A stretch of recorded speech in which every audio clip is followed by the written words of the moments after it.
Welcome back, everybody, to another discussion of the NBA's restart. I am Raj. That is Jordan. We are here talking about, I think this is episode 3. We're talking about the NBA back in the bubble and just kind of breaking things down for all of you guys that are watching and listening. I'm keeping you up with scores, news, and today we're going to actually be getting into some awards predictions, some all NBA discussion, and it's going to be fun. I don't know if we're going to agree. Jordan and I tend to not agree on a lot of stuff, so we'll see what happens. But let's start with kind of the big news that came out of the week. I believe it was yesterday, actually. Jaren Jackson Jr. going down with the torn meniscus, done for the season. We've talked about the Grizzlies and that sort of that race for the eighth in the West a lot on this discussion, as well as on other stuff on Nuts and Bolts Sports. Brutal. Just absolutely brutal. First off, you obviously don't want anybody to go down with an injury like this. We talked about Jonathan Isaacs a couple days ago and how that sucked. And this is torn meniscus. This is a major injury. Jaren Jackson, I think he missed some time earlier this season as well with some injuries as well. Mm-hmm. So, Grizzlies 0-4 here in the bubble. No, not an easy schedule left. They have the Celtics, they have the Bucks, Thunder, and who's the other team? They have one of the. Houston or somebody. It's a tough schedule. It's a tough schedule. This is really bad for Memphis. What are your thoughts? Yeah, and obviously it sucks. Exactly what you said. You don't want to see anybody go down. We already had Jonathan Isaac tear his ACL, which was tough to see. And then just a young, very talented player for Memphis, part of that 1-2 combo, as you mentioned with John Morant, definitely hurts their chances. They were 0-3 already, and then you have that injury, and then they had a close one today against Utah, but Utah just pulled away in the fourth.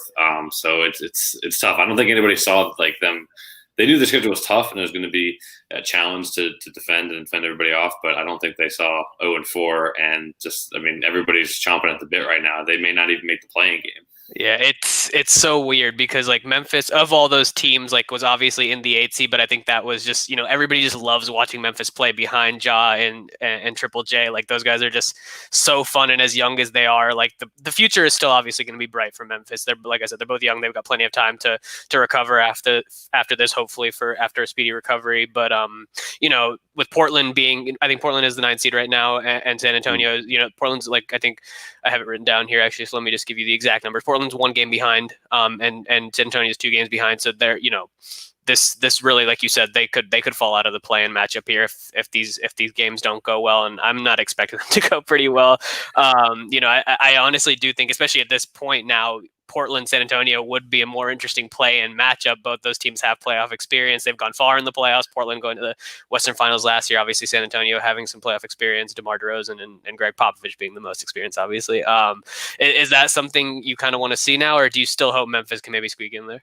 I mean, it would be cool to see Memphis squeak in, only if it means that John Morant goes off on some little mini Dame Lillard tale where it's just 40 points for 4 straight games. Just puts the team on the back and wills them into that playing game. That's the only scenario that probably is realistic for them to make it at this point.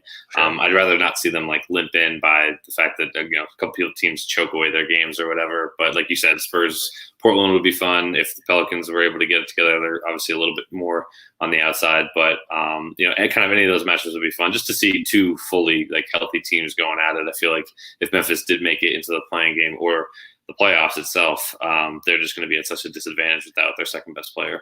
Yeah, it sucks to see it after the great season that Memphis had. Nobody expected them to be as good as they were. Taylor Jenkins also doing a great job there as coach. It just sucks. I don't think there's much more to say to it. But we do, like we said, hope that Jaren Jackson Jr. does recover quickly and is healthy by the time next season does roll around. Let's go ahead and get into the fun stuff now. And let's start with the season-ending award. So obviously, the league announced prior to the restart that the season-ending awards and all the NBA stuff is all going to be predetermined from where the season was on its March 11th ending. So nothing sort of in the bubble has counted against that, or against any player, any team, or in any way, or helped any player. TJ Warren, MVP candidate now. But there's still a lot. It was still a very competitive race in a lot of these categories coming into that break. So I think, with sort of, we've only had a few games here in the past couple of days since we last talked. So Jordan had the great idea of let's go ahead and break this stuff down. And I'll toss it to you first, since this was your idea. So you kind of covered everything there. I don't know if you want to do just let's start each with award and then just go our pick and just kind of make a quick case for it. Sure. Let's start with the obvious one, which is MVP. I don't think there's going to be any difference here. No, MVP is Giannis. I mean, you're talking to a Lakers fan, and LeBron did have a very good year. Luka, Kawhi, you could have made the case, for a lot of guys to at least be in contention. But Milwaukee was like once again putting up historic numbers. Giannis once again himself putting up historic numbers, not just on offense, but being also one of the probably 5 best defensive players in the league as well. Which I think there's something to be said for that. And they just have dominated pretty much start to finish here. And the part that we've talked about before is that he only does this playing 31 32 minutes a game. Like if he ever was when LeBron won his like back-to-back MVPs in 09 and 010, he was playing like 40 minutes a game and putting up ridiculous numbers, and he still would have put up crazy numbers in only 32 minutes. But just imagine like if Giannis was able to kind of be cut loose and go after it, he'd be putting up like 1974 Kareem or like 2000 Shaq numbers. Like that's what we're looking at there. So I imagine we're in agreement. Yeah, if you like when you look into like the analytics and stuff and you pump up Giannis's numbers to whatever you want, like it's just ridiculous. Like they literally are historic, and like you said, on both ends of the floor. I don't really have anything to add to that. I don't think there's anything to really dig into there. So I'm obviously going to agree with you, Giannis. I wanted, being a Cavs fan, you being a Lakers fan, we obviously were both kind of rooting for LeBron, and I think if they had let if the season had continued, obviously LeBron has started the bubble off poorly, but if the season had continued and LeBron had continued the way he was going in mid-March, I think he would have put up much more of a fight. But now it feels like just sort of a pretty obvious pick that it's Giannis. Like it would have been a little bit more contested. Coach of the year, we got Bud and Billy Donovan winning that award, but I think we both are in agreement that Nick Nurse was kind of honestly robbed. I obviously love Bud, and he's doing again crazy things with Milwaukee. We're on pace to win 70 games at one point, pretty late in the season. And Billy Donovan also doing an incredible job there in OKC with the assets that he has. But I think just Nick Nurse proving. I don't know if we talked about it. I think it was on the first episode actually. We talked about a little bit that the fact that Kawhi is not there and this team is still as good as it is just insane. And I think it's the biggest testament to Nick Nurse above anybody else in that organization. Yeah, definitely. And I mean, it's not like a slight to like Budenholzer and Donovan and several other coaches in this league that are very well deserving as well. It's not like we didn't have coaches do a great job this year. We did, as we always do. But, like you said, losing Kawhi, best overall player in the league, and having, just other guys, everybody gets older. Kyle Lowry gets older, Marc Gasol gets a little older, Ibaka, like they're only like young kind of blue chippers, where Siakam, who he's been able to develop and do, pretty much a full-fledged star, and Van Fleet, who's just earning himself a big contract here in the offseason. Yeah. But to lose your biggest, your central cog there, and they're not missing a beat. I mean, they're winning more games. They're putting up better numbers in those games, and they've beaten a lot. They're winning the games that matter against the good teams. They've dominated the Lakers, frankly, in both games this year, and have beaten a lot of other good teams. You watch them play, and you could tell that they all buy into the system, which I think is rare in today's age, and they all respect Nick Nurse and they listen. And he's great at making adjustments. If something doesn't work, he doesn't stick with it and run it into the ground because it was his idea or something. I'm sure he takes advice from all his coaches and changes the game plan, and it gives them results. Yeah, he's proven here in just 2 years. It's kind of insane to see what he's done with this team. And I think, this was the proving point for him, because losing Kawhi was obviously a big blow to that team. And you have to ask the question, is this guy the real deal, or did he win last year because he had Kawhi with him? And now he's proven that he is the real deal. With like Siakam and Van Vliet, when you pinpoint those two players, his sort of coaching and the way that he's fit them into his system has obviously contributed to them both being like most improved player candidates this season, and both being potential all-stars, probably all-stars down the road. Pascal Siakam already being there. I wouldn't be surprised at all if Van Vliet got there sooner rather than later. But I think a lot of that credit does have to be given to Nick Nurse and sort of what he's done, the culture, like you said. So sucks to see him not win, but I don't think the two guys who were named Coach of the Year are not deserving. I think they are both very deserving. And I don't think Nick Nurse cares at all. He's got one goal, which is to repeat, just like that whole team does. And I think that's all they care about. I think they've came in with a chip on their shoulder, knowing that everyone was kind of probably pushing them to the curb. So I think they're just focused on that right now. But look at that, 2 for 2 for the first two after we just said we were going to disagree. Yeah, it'll come. I think it'll come more once we get into like the All NBA and the All Defense. But Rookie of the Year, I don't think we're going to disagree here either. Ja running away with it. Zion, unfortunately, he's been up and down here in the sort of bubble and in a few games, obviously with the minute restrictions. But Ja is he's insane. He's insane. There's no more to put to it.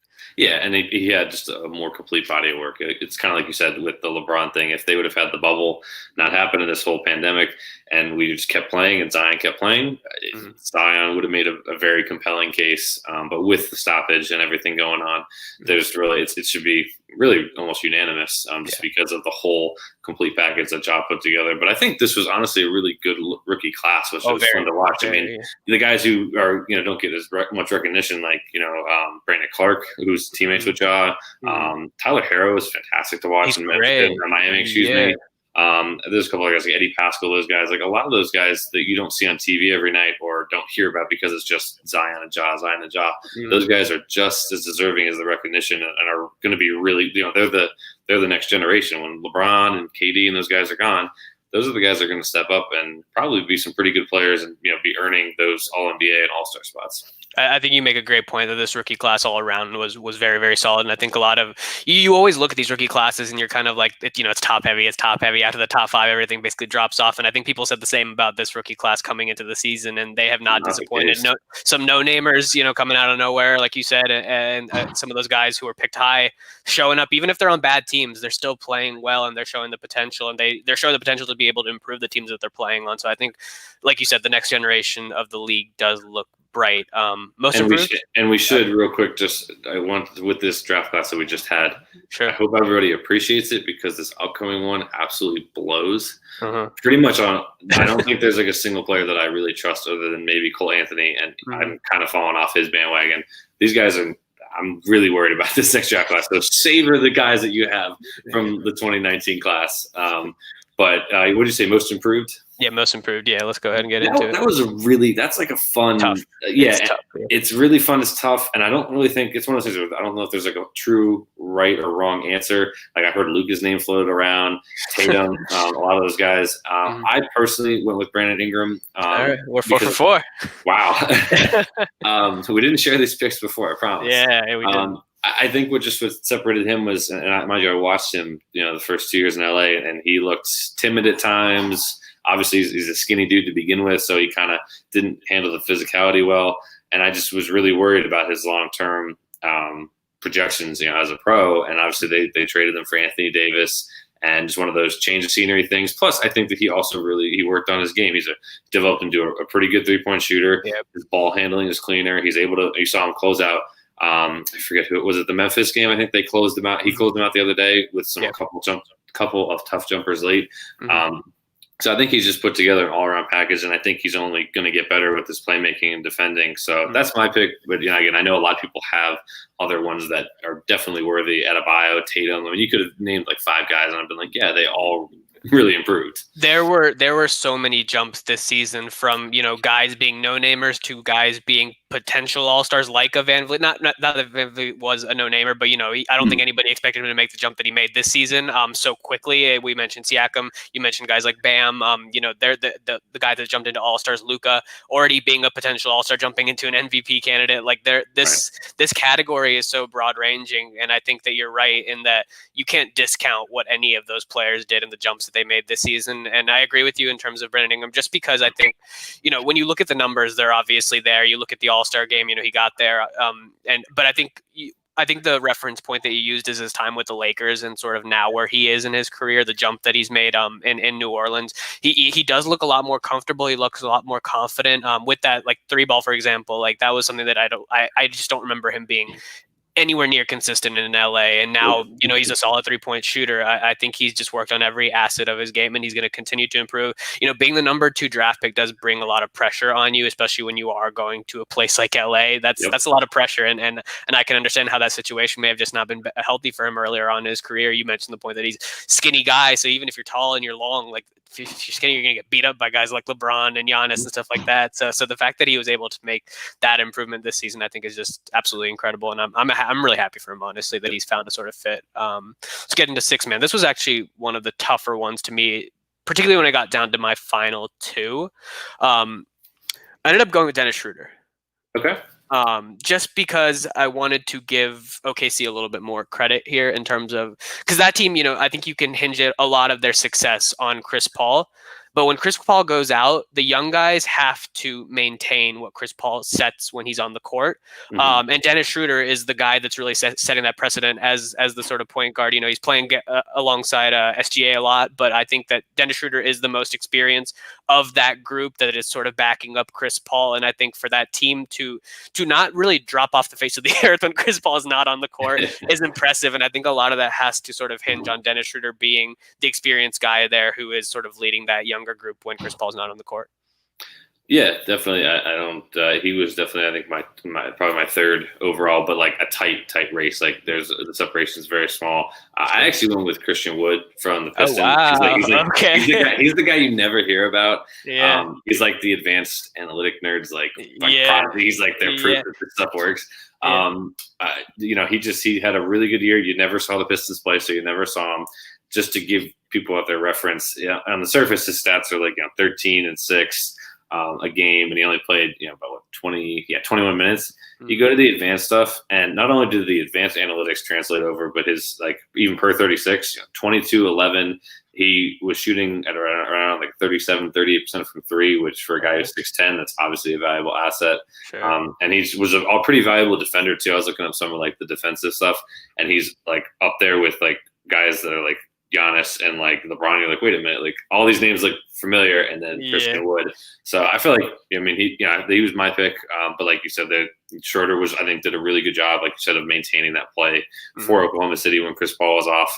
And Montrezl Harrell, you could have made a case for. There was a couple guys that you really could have picked that also provide those sparks. Lou was probably penalized for going to Magic City. I know we said we wouldn't have the goal, but sorry, he was DQ'd the second he did that. Yeah, I agree. But between Wood and Schroeder, both two phenomenal. And Schroeder really surprising because I remember when he was at Atlanta, I was like, okay, he's this kind of flashy foreign guy, not overly efficient, but he even developed a really good 3-point shot this year. He's limited turnovers. I think he really did a lot to improve his game. You could have given him some most improvement talk as well, just for his overall game. Yeah, I'm sure Chris Paul being there too was sort of a big help because, like you said, he was pretty inefficient in his years, especially in Atlanta specifically. In fairness, Jeff Teague is not the best. I'm sure he's not the best mentor in the world. Yeah, exactly. And that was a big problem there in Atlanta. That point guard issue, I think, especially looking back on it now, those 60-win Atlanta teams. When you look at that point guard issue, we could get into that on another episode, but I agree with you 100%. Schroeder did make the jump, and I really like your pick of Christian Wood actually, because that guy, not only is he putting up the numbers, you said it there, the analytics heads they know about him, but also he's putting himself out there. He's out there being confident. He's saying I want to be all NBA, I want to be an all-star. He's out there speaking these words, and people that don't watch a lot of basketball will be like, who is this guy? What is he doing? but somebody like you or I who does pay attention to him and know who he is will be like, maybe one day this guy's got the potential to go there. So I would love to see him definitely improve into that sphere. Last one that we're going to discuss here, Defensive Player of the Year. I assume we're going to agree. This was actually another tough one. I wanted to pick Giannis. My heart was with Giannis. I went with Anthony Davis just because I just didn't think that, if a guy like a LeBron is not going to win an MVP and a DPOI in the same year, I don't think a guy like Giannis is going to win it. That was the only case that I made for myself. Anthony Davis obviously being, LA, I think, is the number 2 defense in the league right now. Anthony Davis being the primary reason for that. I just didn't. The biggest reason was I just didn't see them giving MVP and Defensive Player to Giannis. Yeah, and by that, I definitely think the same thing. Although I could see Bucks and Giannis fans being like, well, so what if they didn't give it to the LeBron back in the day? Giannis could definitely have earned it, and he did. Giannis has had a phenomenal defensive year. I would not want to try to score on him with his length and stuff. But my case for Anthony Davis, and obviously I watched more games, so I got to know him a little bit better. But the dude, just like Giannis, can defend all 5 positions, stay in front of quick guards or handle centers. And what really did it for me was when you look at the Bucks, they have Brook Lopez, who's a contender for all NBA defense, really good rim protected center. Chris Middleton, fantastic wing defender. Eric Bledsoe has made all NBA defensive teams. They have a lot of good guys around Giannis that help make his life easier and everybody's. Yeah. With the Lakers, you have an aging LeBron who hasn't made all NBA defense in probably 4 years. Danny Green, who's almost on the way down. He was really good last year in Toronto in spurts, but he's getting older. And then it's you got old Rajon Rondo, you've got Kentavious Caldwell-Pope, you have Kyle Kuzma, who's never going to be known for defense.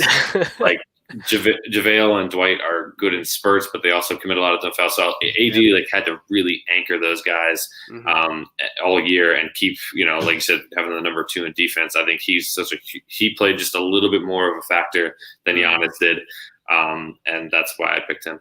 Yeah. All right. Let's go ahead and get into the all NBA stuff now. Let's start with that, and then we'll close out with some all defense discussion.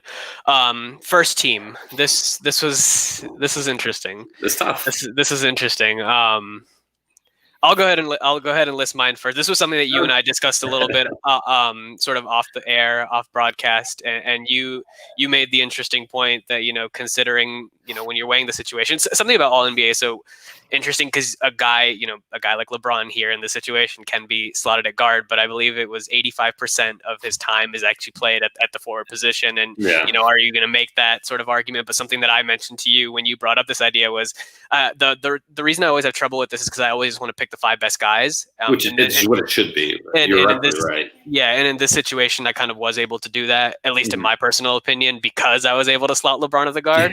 And I don't think people are going to be that excited about my other guard. But I have Luka, LeBron, Giannis, Kawhi, and AD. And obviously James Harden being the big omission. So I'll focus on, LeBron, AD, and Giannis, I think are pretty obvious. Agreed. Kawhi in and out just because of his, his injuries, or not injuries, but just the time that he took off this season. But I think he's still, he had a career best season, I think, in terms of a lot of the numbers. So Agreed. pretty steady pick. I went with Luka. Just because, and this, I was sort of looking at this from the perspective of somebody who does look at the analytics and can see that, James Harden is obvious, when you look at true shooting and all that kind of stuff, James Harden does have a bit of an advantage, but I kind of took it at the raw stats, and, Luka averaging nearly a triple-double, that just kind of won it over for me, if I'm being completely honest with you. Maybe the bias, being a Luka fan, played into it a little bit. But, I think either one of those guys is definitely appropriate. I think most people ended up going with Harden when I was kind of like doing my research and whatnot, but I just felt much more comfortable with the Luka pick because I just feel like he's the next coming of LeBron, and James Harden is not that. Yeah, and that's the only spot where we have different. I still had Kawhi, AD, LeBron, Giannis, and then I flip flopped and did all the back and forth, and I went with Harden. I love Luka more than I love Harden, personally. But I looked up, Harden, and I put notes down for all these guys. The only thing that matters is the Harden one. I put, he's first in win shares and value above replacement player. He's second in overall box plus minus. He had that amazing 18 game stretch, which we kind of forget about because it was so, it feels like it was almost a year ago in October. From October 28th to December 3rd, he was 41, 8, and 6 on 45%. So, and not that Luka didn't do stuff like that. Yeah. That's Harden's, case here. Sure. And just, whether or not Russ has obviously been better the second half of the year for Houston, but when Russ was up or down, didn't matter. Harden was the one still kind of carrying him. Plus, for all, I give Harden a lot of crap for the flopping and the, not showing up in the playoffs. But the fact is, none of that actually matters when it comes to all NBA. I looked at, some of those advanced numbers, and the fact that he's up there with he's either ahead or just behind of Giannis.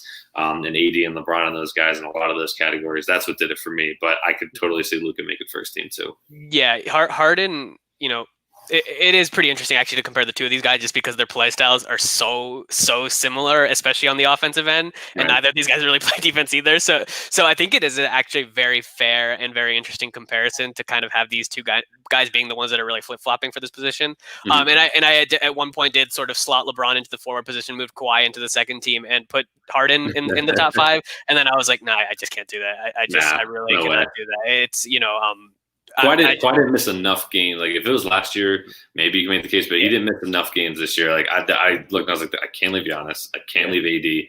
I can't leave LeBron. I was like, I can't kick Kawhi out. So it really just came down to that spot. And sure. You play, if you flip a coin 10 times, I'd be okay with flip-flopping each time. Yeah, we got Joe actually in the comments saying Luka's second coming of LeBron. That's a bold that's a bold comment. 29, 9 and 9. Who's the last guy that was 20 years old and doing that? That was LeBron.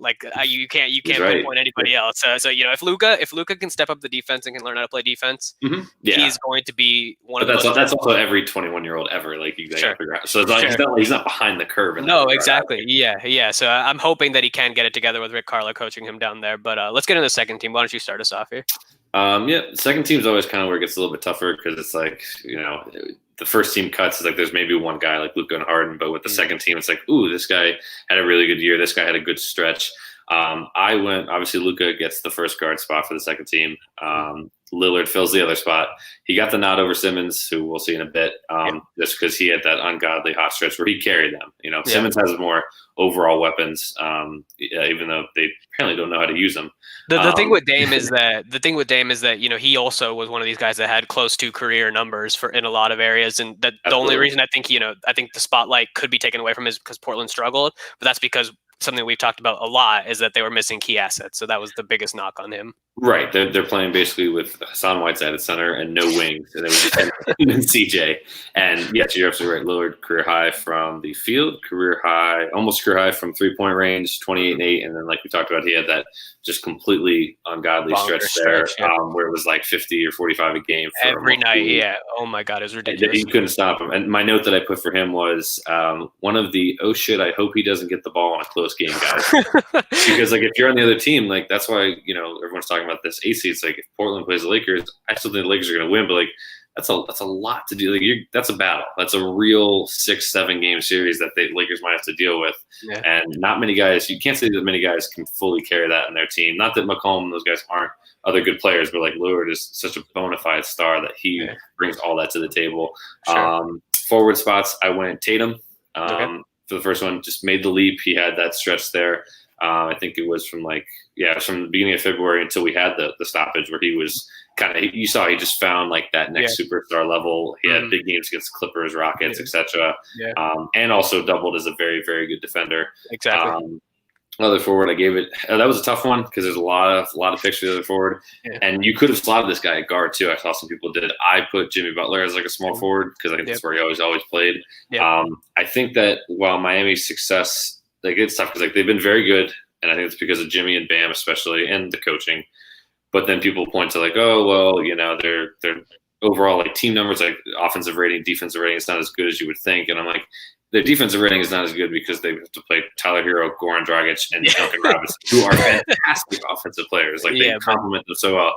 But Jimmy and Bam are doing like double the work on defense, and Jimmy's always been like, for lack of a better word, like a dog on defense in such a good way. And he's been phenomenal, and he's improved as a playmaker. The only thing he doesn't have is a 3-point shot, and I wish he did. But he can make like it's not terrible. He can make big threes. He's not afraid to take them. Yeah. So I got him there, and then I thought Jokic was pretty much a no-brainer for the second center spot. He just rolls out there with 31, 15, and 10 on any given night.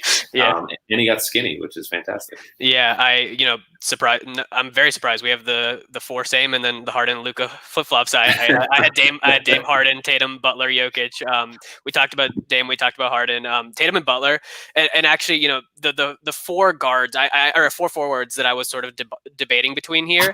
I was just basically rotating them all in and out, and the reason that I settled on the two that I have here and the two that I have on my third team is just because I think that they're all actually pretty similar in terms of the way they play, the styles, what they're known for, and it's just these guys are the sort of elite, and these guys are the guys that are just right there but have not quite made the leap to where Tatum and Butler are.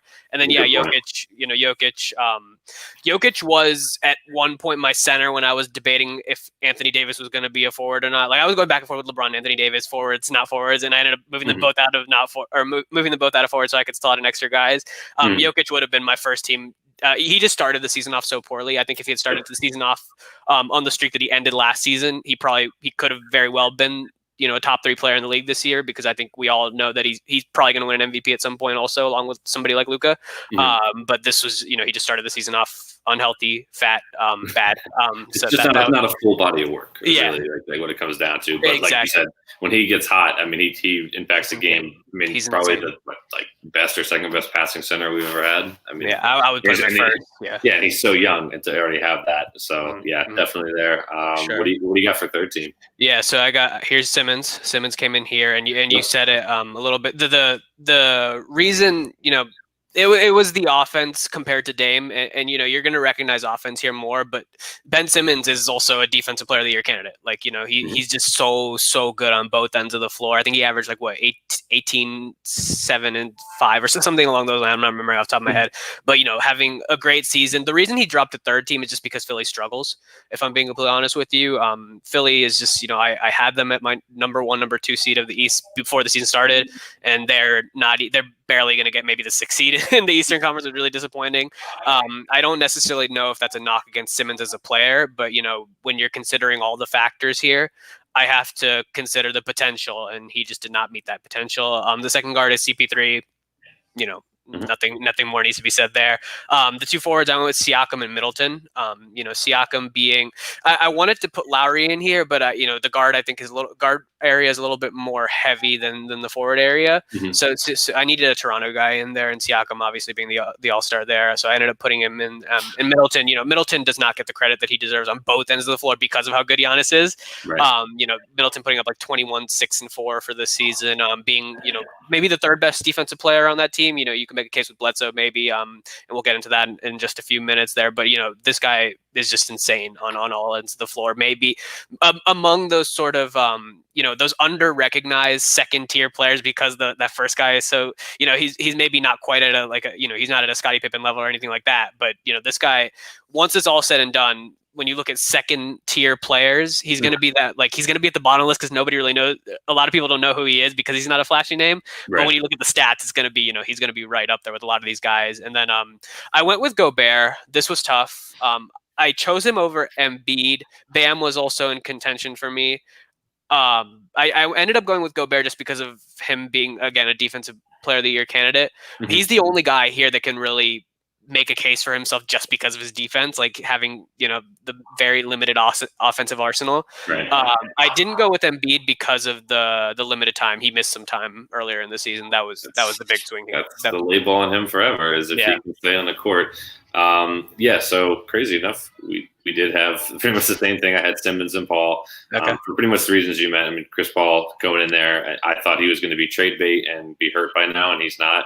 Mm-hmm. And has just done a great job. He doesn't quite have his fastball anymore. Obviously, he's not 20 and 11, but at the same time, I think he knows what he can do on both ends of the floor. That adjustment period in Houston was actually so crucial for him because he learned sort of where he was in his career, and he kind of had that proper transition to be an on-ball player, to be an off-ball player, to now being an on-ball player, but having that off-ball experience. I think that really was key in actually where he is now in OKC. That's a really good point. And you can't really name that many guys that as they get older start to figure out what they're good at and what they're not so great at, and really just perfect what they're still good at.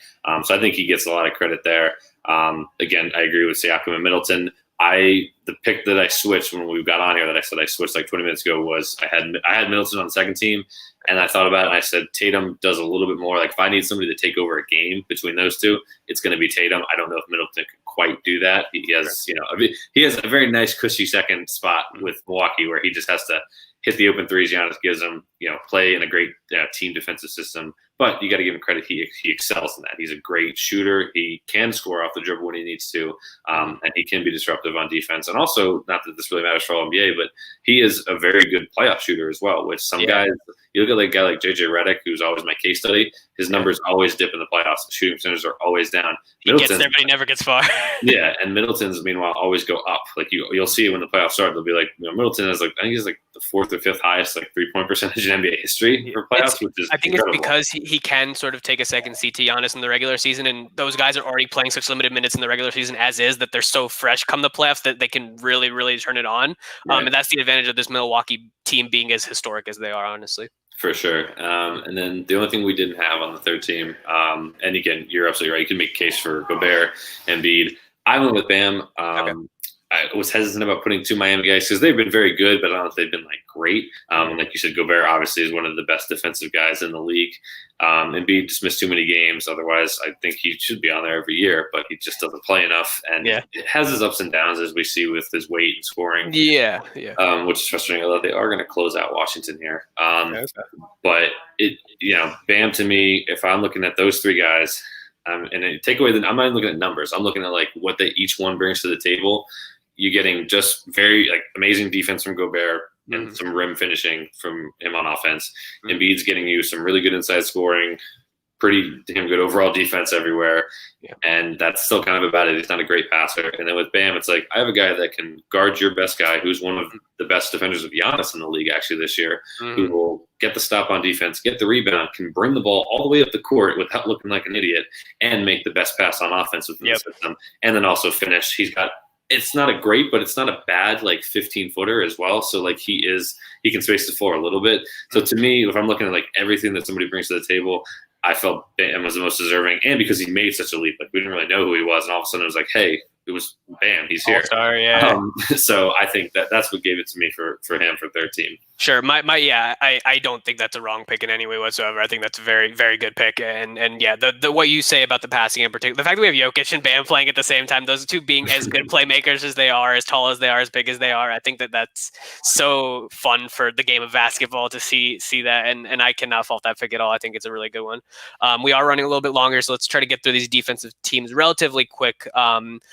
I'll start with this one. I actually, I always have trouble with the defensive team more than anything else, just because I feel like that, as basketball fans, naturally we don't pay as close attention to that. Yeah, it's not you watch offense. it's not the tangible thing that you can pull from all of it. But I think 4 of these 5 guys that I have in my first team are DPOY candidates: Simmons, Giannis, AD, and Gobert.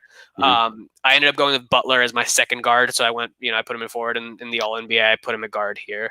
But yeah, I think any of these guys, they're all key on both ends of the floor, but in particular on that defensive end. Yeah, I had Simmons, I had Giannis, I had Kawhi.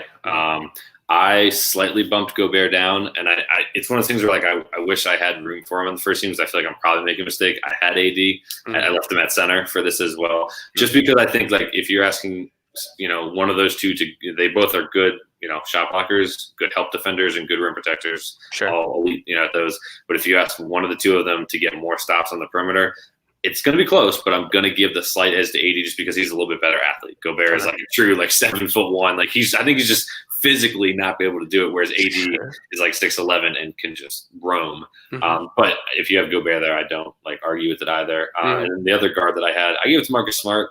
He is a little erratic and sometimes and can like also get 2 T's and tossed out for halftime. But he also can guard almost all 5 positions, including bigger guards and forwards, and he has no fear. Like he's kind of like a Pat Beverly, where it's like, I don't care if you're LeBron or if you're a rookie, like I'm gonna go at you. And he's very good. He's physical. He bothered Kawhi in their one matchup, I think, before the stoppage as well, which is pretty hard to do.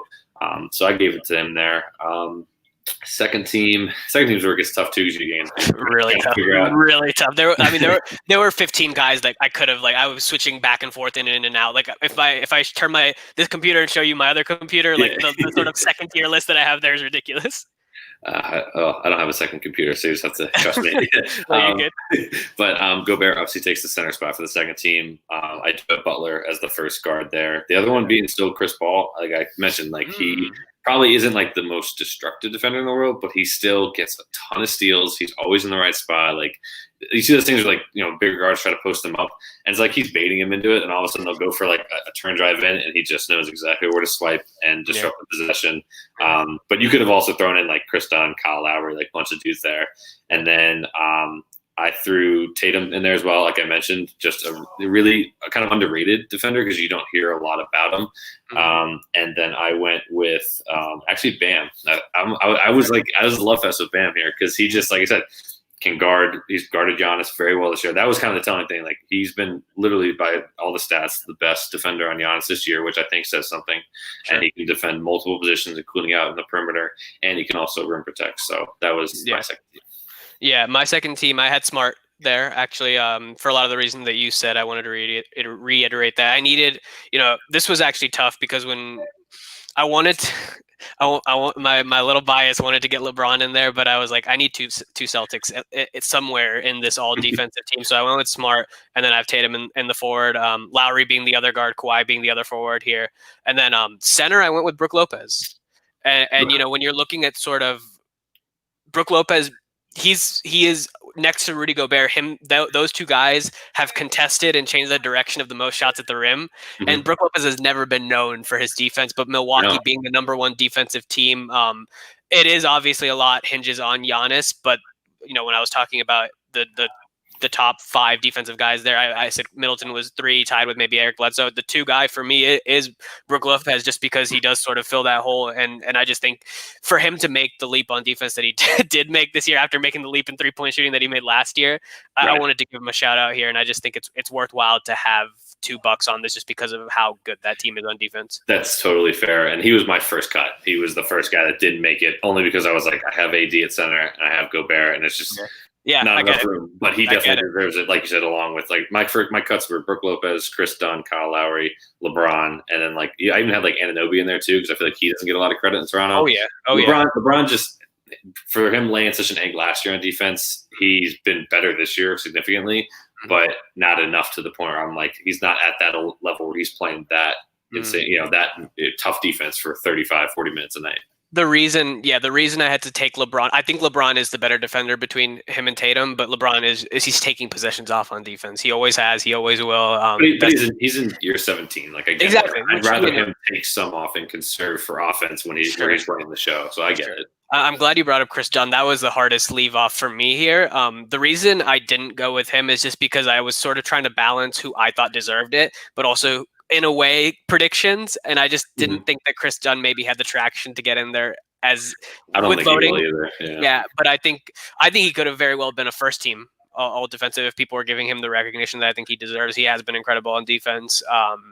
But yeah, I think that's when a lot of it came down here to me, like trying to sift through the players that were in the top 5 defensive teams in the league, Milwaukee, LA, Toronto, Clippers, and Celtics. And that sort of made a pretty big impact in terms of who I ended up picking.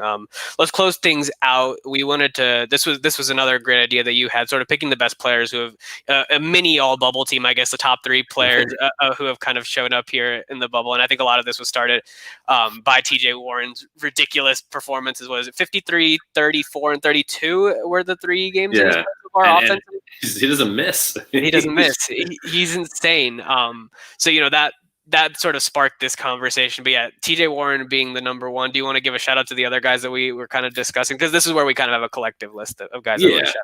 Absolutely. And like Warren, like you said, was the one that sparked it just with his 53-point barrage against Philly, and then his other 2 30-pointers and all wins, which I don't think anybody would have seen coming with Sabonis being out and Oladipo still recovering, and the fact that Brogdon missed 6 games. So just a lot of credit to TJ. Clearly seems like he likes being in the bubble. Yeah.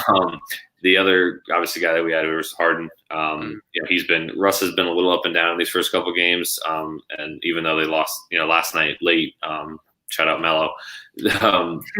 Harden's been really carrying them as well. He's been shooting the ball extremely well. We saw like kind of the pictures during the stoppage where it seemed like he got in a little bit better shape, and it seems like he hasn't really missed a beat coming back here. And then the other 2 guys that we kind of threw in as like a combined third, was Devin Booker and DeAndre Ayton. I mean, the Phoenix 3-0, which I don't think anybody would have saw. 2 3-0 teams that we would have not expected. Like 2 teams that I would have, coming into this, I probably would have said at max win 2 games, like between Indiana and Phoenix because of Indiana's injuries and Phoenix being Phoenix, and the fact that they've gone 3-0 here is just insane. Yeah, and Booker's been phenomenal. But Ayton, like everyone's pointing to Booker because obviously his offense is a little more flashy. Buzzer beaters and all that. Yeah, the buzzer beater and stuff. But Ayton's also been just a force down there. Like he's quietly averaging 18 and 12, and I don't think anyone talks about it. Yeah. So they obviously have a long way to go in Phoenix, but I think we've learned this year that they have 2 pretty good foundational pieces. Both have areas that need to improve, and especially on defense. But in terms of like scoring and making plays, they've shown that they can do it so far in the bubble, and that's something to be said. And the coaching change was big for that team. A lot of people have been talking about that, and I think that's key also. But that'll bring us to a close. This was a little bit longer than we expected, but I think I had a lot of fun with it. It was important. This was very important. But thanks to everybody who joined us today and has been listening for the past 3 episodes. You can find our social medias down there, but also be sure to follow Nuts and Bolts Sports on our website as well as on all social media platforms, Nuts and Bolts SP. We'll be back here on Friday. I'm not sure if Jordan will be here, but we'll keep you guys posted. Yeah, we'll see, and we'll be back then. All right, go Lakers.